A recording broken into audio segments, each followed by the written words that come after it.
Tadi yang disampaikan oleh Ibu Konjen, karena memang ini sudah yang kedua kali kami host event ini, dan kalau kata Ibu Konjen kita dengar tadi bahwa memang salah satu yang paling cepat merespon permintaan dari Konsulat Jenderal India untuk di mana dipusatkan kegiatan ini itu salah satunya adalah pemerintah Kota Makassar, dan alhamdulillah kita berkesempatan untuk kembali menjadi tuan rumah di acara yang puncak peringatan yang ke-9 ini.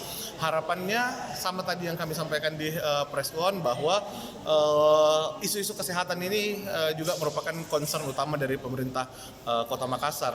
Apalagi kan kita ketahui kami di Dispora bukan hanya menangani olahraga tapi juga kepemudaan. Sebentar lagi tahun 2030 kita akan memasuki puncak bonus demografi, yang mana kita harapkan para pemuda kita, masyarakat kita harus semuanya kita pastikan sehat untuk menyongsong usia produktif kita nanti. Kurang lebih hampir di semua negara sekarang practicing yoga, dan yang kita lihat juga makin kesini olahraga yoga juga memang salah satu cukup populer ya di Makassar. Beberapa beberapa gym ataupun pusat-pusat kebugaran sekarang hampir semua punya kelas-kelas yoga.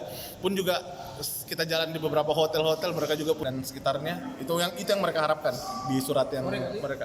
Itu 24 Juni jam 17, registrasi dimulai di jam 16.30.